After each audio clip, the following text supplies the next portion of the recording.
Etiyopya'nın en gelişmiş kabilesine doğru bir motosikletin üzerinde ilerliyoruz şu anda dostlar. Modern tarım teknikleriyle, yaptıkları binalarla, evleriyle meşhur olan, krallıkla yönetilen inanılmaz bir kabileyi ziyaret edeceğiz bugün. Bakın insanların evleri. Gitgide köye yaklaşıyoruz şu anda. Birkaç dakika sonra artık bu kabilenin köyünün girişinde olacağız. Bakalım bizi neler bekliyor. Krallarını mumyalayan çok ilginç bir kabile. Bakalım bize neler gösterecek. Evet, sonunda artık yine toprak yollara giriş yaptık. Etiyopya'da bir klasik, herhangi bir yere gideceğiniz zaman, herhangi bir kabileyi ziyaret edeceğiniz zaman her zaman bu yollara mutlaka giriş yapıyorsunuz elinde sonunda. Etrafımız artık yemyeşil, tarım teraslarıyla dolu. Giderek kabileye doğru yaklaşıyoruz.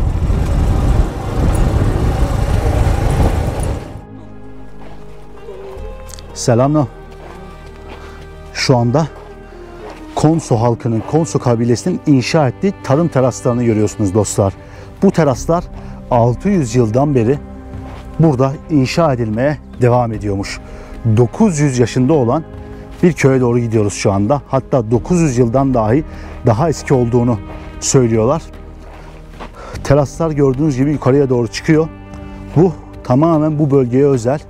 Darı, mısır gibi tahıl ürünleri onlar için çok önemli bir yer kaplıyor onların kültürlerinde ve kendi başlarına bu tekniği zaman içerisinde geliştirmişler. Köyün içerisinde bu duvarları her yerde göreceğiz. Bu duvarlar adeta köyü çevreliyor. Tarım teknikleriyle son derece gelişmiş bir kabile aslında. Konso kabilesi. İnek de bana bakıyor. Bak bak bak.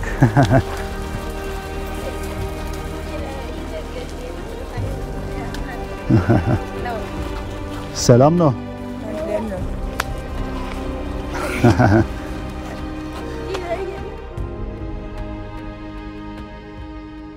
Görmüş olduğumuz ağaç moringa ağacı dostlar. Burada hastalıkların tedavisinde ve ilaç yapımında kullanılıyormuş. Özellikle böbrek hastalıklarına ve yüksek tansiyona çok iyi geldiğini söylüyorlar bu ağacın. Ve Konso kabilesi yüzyıllardan beridir ilaç amacıyla bunu kullanmaya devam ediyormuş. Selam no. Hello. Hello. Burada Konso kabilesinden insanları görmeye başladık şimdiden. Konso.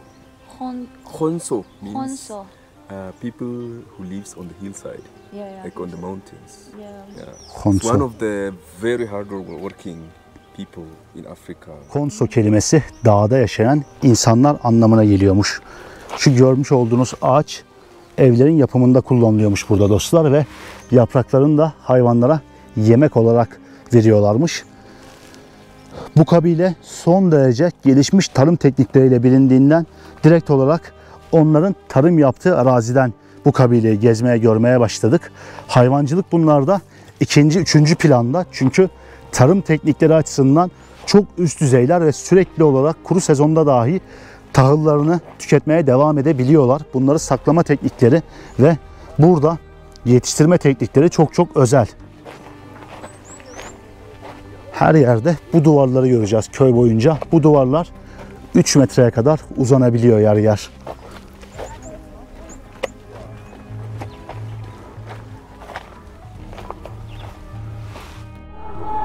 Köyün girişindeyiz şu anda dostlar. Burada bir evin dışarısındaki bir yapı. Is it for the animals or? Yes, this is porcupine. No, I mean this like house. Storage. It's storage. Yeah. Okay. On the other side, if you see, it's a store for sorghum, for maize, for the products they produce in the farm. They store it here in this. I see. If you see on the other side here. Burada tahıl ürünlerini saklıyorlarmış içeride. Tahıl ürünlerini saklamak için diğer kabilelerde olduğu gibi bunu kullanıyorlar. Sorghum. Sorghum. Bakın. This is sorghum for beer, for local food. Bira ve lokal yemeklerde kullanılıyormuş. This is the traditional music instruments which is made of, you see, tortoise and goat skin. Wow, kaplumbağa. From turtle, right? Yes. Kaplumbağa ve keçi derisinden yapılma bir enstrüman dostlar, bakın. Then they play like this for marriage ceremonies, for after they having good harvest in the night. You know, the father sit together, especially when there is the moon, the full moon. The children, they gather together around the father, and then he sing a song for the children. Wow. Evlendiklerinde bununla müzik yapıyorlarmış. Çok ilginç bir şey dostlar. Tahıl ürünlerini sakladıkları yer. Diğer kabilelerde de benzer şeyler vardı. Tepede çömlek koyulmuş, bakın. Bu şekilde yağmurdan koruyorlar o çalı sistemini. Ve burada da hayvanların iskeleti ve derisi var. Bu ne? Gerçekten bilmiyorum. Burada bir timsah derisi. Tamamen gerçek. Burada bakın bir kirpi derisi. Bu şekilde farklı hayvanların derisini ve dişlerini evin girişine bırakmışlar.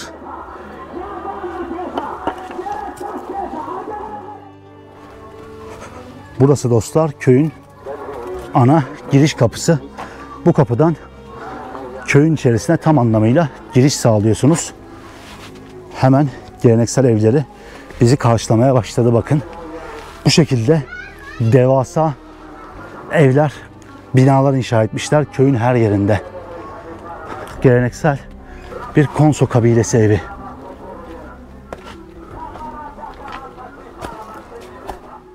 House for the boys which are not married. They sleep every night here, and they start sleeping here when they are 12 years old until they get married. And they sleep in the roof here, on the second floor.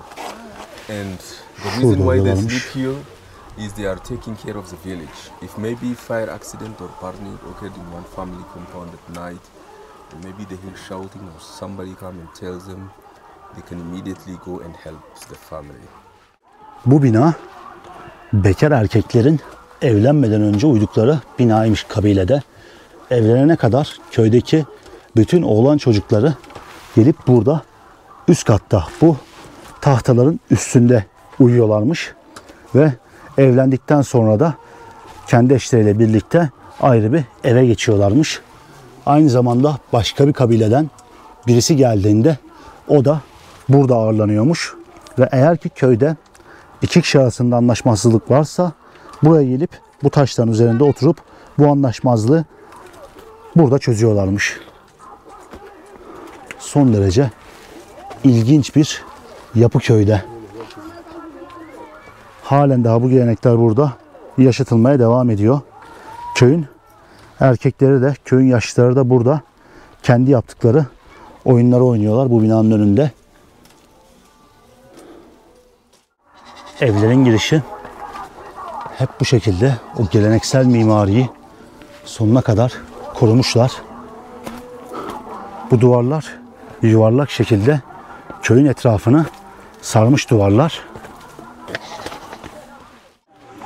Bu köy duvarlarıyla meşhur bir köy. Bu duvarlar dostlar tamamen yuvarlak, spiral bir halde inşa edilmiş ve 3 farklı duvar köyün çevresinde dönüyor burada. Bu ana duvar 4,5 metre yüksekliğindeymiş. Köyün aslında burası meydanı denilebilir. Burası da az önce görmüş olduğumuz gibi erkek çocuklarının uyuduğu noktalardan bir tanesiymiş yine. Burada üst katta evli olmayan erkek çocukları gelip akşamları uyuyorlar. Halen daha bu geleneği burada yaşatmaktalar. Duvarı görüyorsunuz. Bu çevreyi komple koruyor, çevreliyor. Zamanında vahşi hayvan baskınlarından korumak için bu yapılmış. Aynı zamanda farklı kabilelerle de savaşın içerisine giriyormuş bu halk sürekli zamanında ve gelip burada dağlık bir bölgeye yerleşerek bir kale gibi köylerini, yerleşim noktalarını koruma kararı almışlar bu şekilde. Tamamen taşları üst üste dizerek bu korumayı sağlıyorlar aslında. Selamlar. Selam.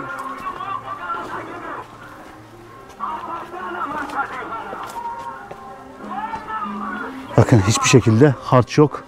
Yalnızca üst üste dizilmiş taşlardan oluşan devasa bir duvar. Bu görmüş olduğunuz ağaçlar dostlar köyün yaşını temsil etmekteymiş. Ağaçların her birisi 18 yıl anlamına geliyor.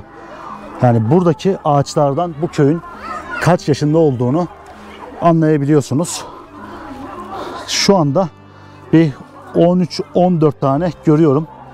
Muhtemelen 230-240 yıl gibi bir süreye tekabül ediyor buradaki ağaçların sayısı. Ancak bu köyün şu anda 900 yaşında olduğunu söylüyorlar. Ağaçlardan bazıları termit karıncaları tarafından yenmiş, yok edilmiş bakın.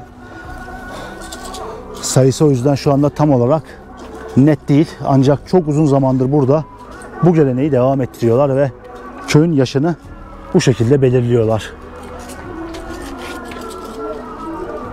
Bu görmüş olduğunuz taş ise oğlanların erkekliğe geçişini sembolize ediyor. Eğer ki bu taşı başınızın üstüne kadar kaldırıp yere atabilirseniz artık erkekliğe geçmiş sayılıyorsunuz ve evlenmeye hak kazanıyorsunuz. Burası köyün meydanı şu anda olduğumuz yer. Buraya geliyorlar oğlan çocukları ve bu taşı yerinden kaldırdıkları takdirde artık erkekliğe geçmiş kabul ediyorlar ve evlenmeye hak kazanıyorlar. Bakın burada pamuk işlemeciliği yapıyorlar. Elindeki makara sistemiyle bunu işliyor zannedersem.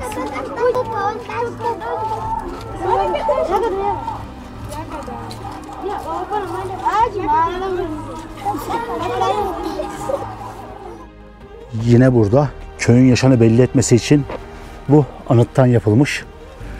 Buradaki çok daha yüksek. Köyün yaşını belirlemek için halen daha bunları kullanmaya devam ediyorlar. İrili ufaklı bir sürü burada odun ya da ağaç tanesi görebiliyorsunuz.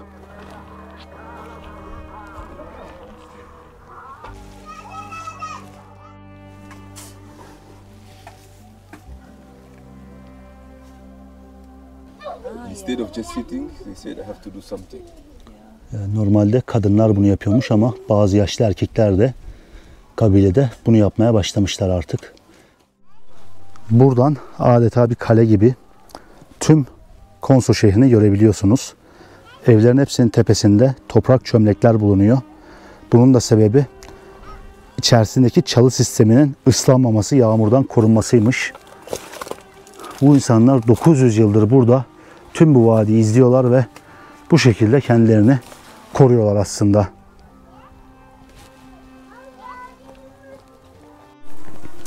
Şu anda bu bulunmuş olduğumuz kısım köyün en eski kısmıymış zamanında. Köy bu bölgeden başlamaktaymış. Ancak zamanla bu köy uzatılmış, büyütülmüş, daha doğrusu daha fazla yapı eklenmiş. Selamlar. Burada hayvancılıkla uğraşıyorlar. Bir ablamız yanına çağırdı ama üstü tamamen çıplaktı. Yaşlı bir teyzemiz burada, öyle söyleyeyim. Konso kabilesi her ne kadar en gelişmiş modern kabilelerden dahi olsa burada insanların yerel evlerinde çıplak bir şekilde dolaştıklarını görmek mümkün. Halen daha bakın burada bu evlerde hayvancılıkla geçinmeye devam ediyorlar aslında. Yine bakın evin girişi. Everybody comes from the villages and they dig out the soil to make it empty and prepare for the next season and wait for the rain I see. to be collected here. Bu görmüş olduğunuz gölü dostlar 500 yıldır insanlar burada kullanmaya devam ediyormuş. Zamanında kendi elleriyle Konso kabilesi burayı inşa etmiş, burayı çevrelemiş. Bunun da sebebi şu: bu bölge kuru bir bölge. Yağmur sezonu dışında yağış almıyor ve yağmur sezonunda kısa geçiyor. O yüzden bölgede göl vesaire olmadığı için burada yağmur suyunu hapsetmek için etrafını taşlarla örerek böyle bir sistem yapmışlar. Burada hayvanlar gelip su içiyorlarmış. Hayvanların su kaynağıymış burası. 500 yıldır Konso kabilesi burayı bu şekilde kullanmaya devam ediyor. Her yağmur sezonu gelmeden önce burayı tamamen temizliyorlar ve kazıyorlarmış. Ardından tekrardan suyu yeniliyorlarmış burada. Sürekli olarak devam eden bir su sistemi aslında. Şu anda köyün tamamen dışarısına çıktık aslında ve Konso kralının yaşadığı eve doğru gidiyoruz. Konso kralı burada köyün tepesinde yaşamaktaymış. Tüm bölgeyi görme ve kontrol etme amacıyla kabilenin şefini, kralını bu bölgeye, tepeye yerleştirmişler tamamen. O yüzden yukarıya doğru uzun bir yürüyüş yapmanız gerekiyor. Kabilenin liderine, kralına ulaşabilmek için.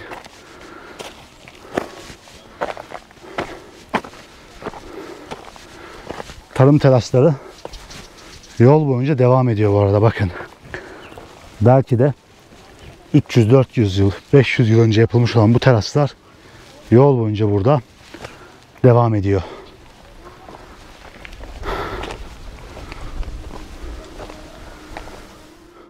So in Konso culture, when the chief died, they keep the mummy for 9 years, 9 months, 9 days. After 9 hours, they bury it.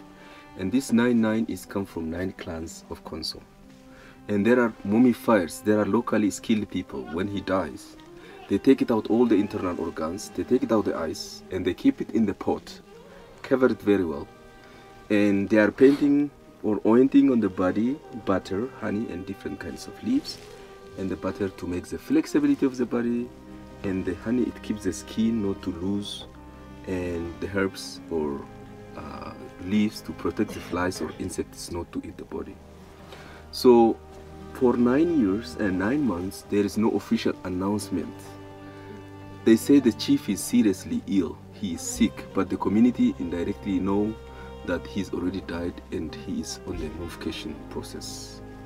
And for the last 9 days, there is official announcement. They say the chief is dead. So people come from the villages, the clan members, the community come to here to participate on the funeral. So during these 9 days, they start digging the grave and carving the statues.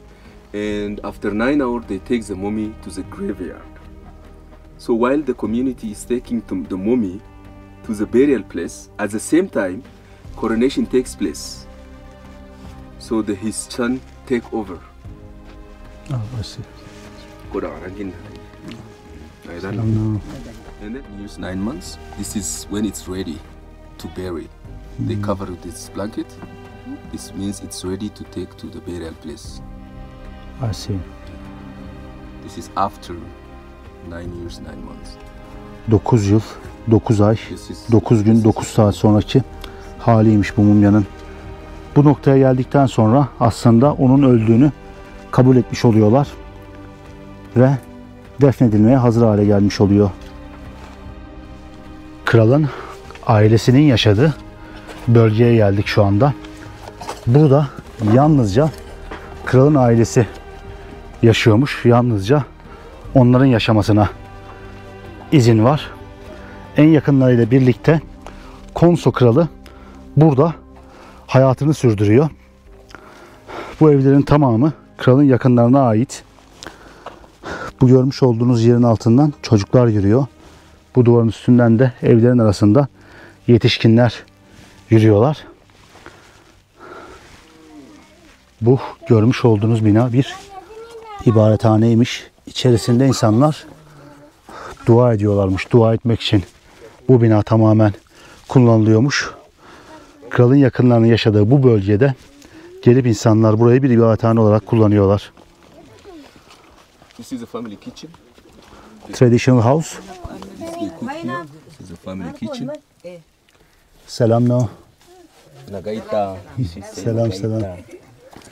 Bakın ne kadar mutlular. Yemeklerini pişiriyorlar burada içeride. This is a coronation seat place. So for the throne. for the king. Yeah. Kralın tahtıymış burası da. So king sits here. Yes. Only the king can sit. Yeah. Nobody is allowed to sit here. Sadece kral oturabiliyormuş. What is this things? This is a. This is a bowl. It's made of one tree. It's for making local beer. So if there is a ceremony here, a lot of people come from the villages. So everybody, they can prepare a local beer in this bowl, and everyone can have a drink here, a local beer from here. Yerel bira yapımı için kullanılıyormuş bunlar. Böyle tahtadan yapılma büyük bir şey. Bunun içerisinde yerel bira yapıyorlarmış. Devasa oymalarla yapılmış. Tamamen olarak yapılmış kaplar, tekneler. Lokal alkol yapımı için. He's not allowed to share the food with the people, even with family. It's separate. So the king have to eat separate food. Separate food, and it's only his wife, his daughter prepare food for him. And if he travels from here to outside, he's not allowed to eat outside. So he take his own food from here. So special food cooking for him. Yes, and this is, you see his grinding stones. He cannot use the machines. The family can use the grinding machines, but for him it's not allowed. So they have to do handmade. Yes, by hand. This is his grinding stones, his storage, his kitchen, and his bedroom is there. So his kitchen is there. his own kitchen and bedroom. Yes. Can we see? Separate, yes. Kralın mutfağı, tuvaleti, her şeyi ayrıymış. This is his kitchen. And his So bedroom. I want to ask you, what is the mission of the king exactly in this tribe? The mission, they are responsible for the community traditions. And if there is a problem between the people or families, as I explained you, if the serious issues, land issues for example, and if there is like a conflict, they are responsible with the other tribe. They are the one who takes the responsibilities and go and stop the conflict and making mediation between the people in the villages or between the tribes. So he have to find a solution for the conflict. Yes, and then they are learning it from their ancestors, from his father. So we don't have any written document, but it's orally based. Yeah. So only the way that king has to be died to change, right? For the new king. Yes. Keep going from the family. Yes. It always stays in one family. Yeah. If, for example, if the chief doesn't have a son and only girls, his brother become a chief. And if his brother already got married, his brother's son become a chief. Yeah, like a kingdom. Yes, it always stays in one family, and it's transferred from father to son. Duyduğunuz gibi tam olarak bir kraliyet sistemiyle yönetiliyor bu kabile. Kralın değişmesi için ölmesi gerekiyor ve oğlu yoksa eğer ki kraliyet kardeşine geçiyor. Kral öldüğü zaman bu insanlar kralı hasta kabul ediyorlar. 9 yıl, 9 ay, 9 gün, 9 saat boyunca kimseye haber verilmiyor. Ve sonrasında mumyalanan kral defnediliyor ve öldüğü kabul ediliyor. Bu süreç boyunca konsey kabileyi yönetiyor. Herhangi bir cinayet vesaire bir şey olursa kralın müdahale etmesi gerekiyormuş burada. Bu kabilede kendi kuralları var. Çok ilginç bir şekilde kral hiçbir şekilde halkın pişirdiği yemeği yemiyor. Kendi ailesiyle burada ayrı bir bölgede yaşamasına rağmen pişirilen yemeği yemiyor. Kendisine ayrı bir şekilde el yapımı yemek pişirilmesi gerekiyor. Bu görmüş olduğunuz binada mumyalama işlemi gerçekleştiriliyormuş. So they use this building for the mummy. This is a particular house to keep the mummy for 9 years, 9 months, and for the last 9 days there are outside tukuls, so they take it out the mummy to outside tukuls for the last 9 days. Then after 9 hours they take the mummy to the burial place. So here they do all the things. Burada mumyanın öncelikle gözleri dışarı çıkartılıyor. Sonrasında iç organları kesilip çıkartılıyor ve mumyalama işlemi gerçekleşiyor. İçeriye giriş yapamıyoruz şu anda. En son 25 yıl önce bu işlem yapılmış burada. 25 yıldır aynı kral kabileyi yönetmeye devam ediyor şu anda.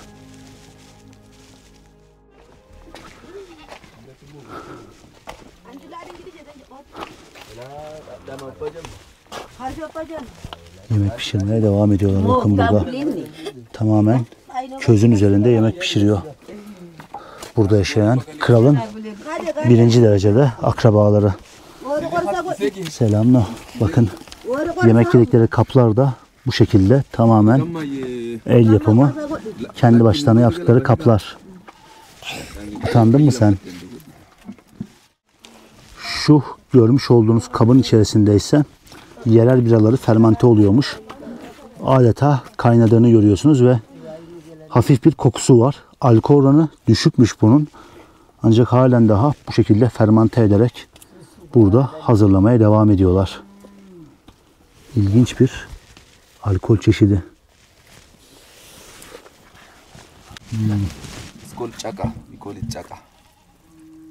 Bakın burada da görebiliyorsunuz. Çaka. Çaka adı veriliyormuş buna. Sorgun ve mısırdan, yani darı ve mısırdan yapılan bir içkiymiş burada. Halen daha kabilede yoğun bir şekilde tüketmeye devam ediyorlar. I think they drink this in whole Ethiopia, rest of the Ethiopia, right? Yes, but it's different from place to place. So it's changing. Yeah, the days that they ferment, it's different from place to place. And the quantity of the malt that they put it in, it's different from place to place. And ours is very strong. So how many percentage of the alcohol? Actually, it's homemade, so we don't really know the percent of the alcohol. But it makes you drunk. Or Yeah, if you drink too much, then it makes you drunk. But depends on the quality. Some places you go, the malt or the alcohol is very low, so you can just drink even during the day and the night without food. You can just drink that. But some are putting more alcohol, so it makes you drunk after, like you drink too much, you get drunk. kral görmüş olduğunuz bu yerde oturup, tahtında oturup aslında alkolünü içiyor. Konso kabilesinde çok daha alkol oranı yüksek bir şekilde yapılıyormuş. Bu normalde alkol oranı düşük olan içecek. Burası da bu arada kralın yaşadığı bina. Kralın evi aslında. Kraliyet sarayı bir nevi. Burada Kraliyet sarayını görüyorsunuz aslında şu anda. Biliyorum çok ilginç. Ancak burada Kraliyet sarayı bu şekilde. Bakın. Hazırladığı yemeği burada bir tekneye döküyor şu anda. Yardım edeyim ben de. Tahıl ürünleri buradaki insanlar için çok çok önemli ve özellikle bunları çokça tüketiyorlar. Burada fasulye, sorghum, darı, mısır gibi ürünler çokça tüketiliyor. Onların en önemli besin kaynağı. Şimdi bunları ezip bir lapa haline getirecek ve sonrasında tüketecekler anladığım kadarıyla.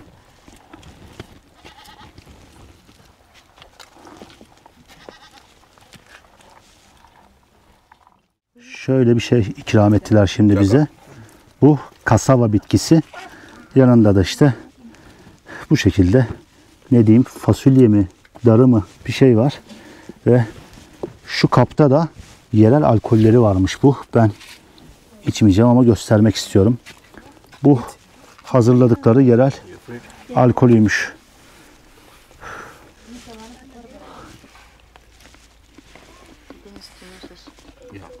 Tuzlu ve farklı bir tadı var. Özellikle ben bunu daha önce Fiji'de çok tüketildiğini görmüştüm. Çünkü çok kolay yetişiyor ve çok besleyici bir gıda.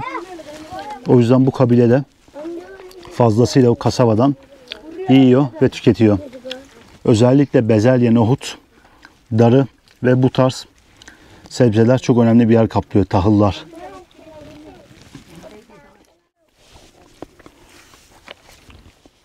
Şimdi biz burada yemek yerken dostlar, buranın kralı, kabilenin kralı aslında geldi ve bize oturmak için kendisi davet etti. Nice to meet you. Nice to meet you. So I'm Furkan. I'm called Kala. Kala. Kala the 20s. So you are the chief of this tribe, king of this tribe, right? Still this tradition keep going here?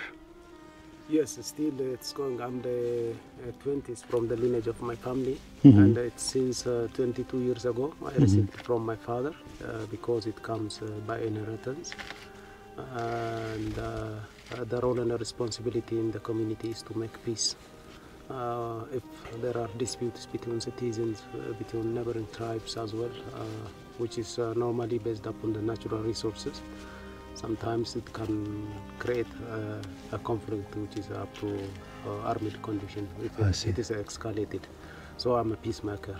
Peacemaker here on the village. Is there any meaning of this? This is I inherit from 19 of my ancestors. It's ivory. I see. It's just for decoration. Just for decoration. This is a sign of status. It's a silver. Yeah. It's like a crown. Crown, like a king crown. Yeah. It's So- called tuma locally. Tuma. Tuma, yeah. So only you can wear this Yeah, because chiefs of only the, can have it. I see, The because rest of- the community is not allowed to have. I see. So it's in the right side. It's Can on the be. right side. Whereas it is, anyhow, in our tradition, these ivories can be given for the heroes as well. Hero is a hunter as well as somebody who kill a bandit. But the heroes, since they are warriors, they put it at right arm. In the other arm. I see. Yeah, but for us, at the left arm. So right now they are preparing their Yes, own food, yes. right? Yeah, I've been in the city for a meeting. So now they are preparing a lunch for me. It's yeah. lunch time. So it's not allowed to eat outside of the here. They need Yes. to prepare. Yes, always I have my food and any kind of the local drink as well here in the compound. If I travel somewhere, I have to have my food with me. In particular, if it's out of the Konso territory, I have to take the soil of Konso as well with me. Because see. it's taken as a other kingdom land. I see. So I have to take a soil from my land and spread in the place I stay, and it is signifies that I'm still on my land. Yes, we are mummifying the royal family bodies. There is a preservation, and there are skilled people who make this mummification, and it's kept for 9 years, 9 months, then 9 weeks, 9 days, and after that the burial takes place. Then the 9-9 signifies the number of clans of Konso tribe. Wow. For the numbers of the clans. Yes. 9 clans. 9 clans. Nice to meet you. Nice to meet you. Bye bye. Turkish people, I like you very much. Come and visit Konso. Yeah, and Konso King. Konso King. Nice to meet you. Evet. Kendisi kasabadan geri geldi ve öğlen yemeği için bekliyor. Daha önce kendisi UNESCO tarafından Rusya'ya davet edilmiş ve orada bir toplantıya katılmış. Çünkü çok eski bir geleneği, adeti devam ettiriyorlar burada. Kral kendisine özel hazırlanmış yemeği yiyor ve oraya gittiğinde dahi yanında kardeşi varmış ve kardeşi o yemeği yemeden önce yemeği tadıyormuş ve sonrasında kral yiyormuş zehirlenme ihtimaline karşı. Belki saçma gelebilir ancak buradaki gelenek görenek bu dostlar. Yüzlerce yıllık, o binlerce yıllık geleneği sürdürüyorlar halen daha. Ve kral kasabadan buraya geri gelip yemeğini yiyor ve işlerini yapmaya geri dönüyor. Çok ilginç. Kendisi çok akıcı bir İngilizceyle konuşuyor gördüğünüz gibi. Ve ufak da olsa bir konuştuk. Kendisi yemeğini yedikten sonra kasabaya geri dönecekmiş bugün. Çok ilginç bir şekilde burada bu geleneklerini ve kraliyeti sürdürmeye devam ediyor bu insanlar. Ve Konso kralıyla da tanışmış olduk. Biraz olsun konuşmuş olduk kendisiyle.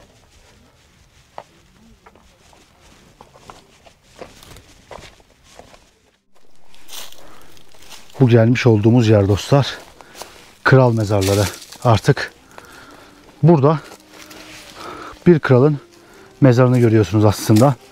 Onun kahramanlıklarına atfen buraya onun heykelini yapmışlar. Ahşaptan oyma onun sembolünü görüyorsunuz. Silahlarını ve onun yüzünü bu şekilde sembolize edip mezarına dikmişler. Krallar vefat ettiğinde 9 yıl, 9 ay, 9 gün, 9 saat sonra buraya defnediliyor ve bu ahşaptan oyma el işçiliği balballar yapılıyor. There are 19 of the graves around here. So 19 persons. 19. There are 19 of the graves around here. The current king, he's the 20th from the lineage of his family. And this is the grave of his father and his grandfather there. Burası babasının mezarıymış, kralın, ve hemen buradaki de dedesinin mezarıymış. Şöyle göstermek istiyorum. Ne kadar eski olduğu bu tahtaların belli oluyordur. How long time ago he passed away? He's 22 and 42 years ago. 42 years ago. Yeah, and it usually has a hut on it. Ah, they closed it. It has a hut, like Yeah. a house on the top. Yeah, Like a shed. yeah, for the roof. grave, yeah, a roof. But you see, it's damaged because our people, they said the human being, they born once and die once and buried once, back to nature.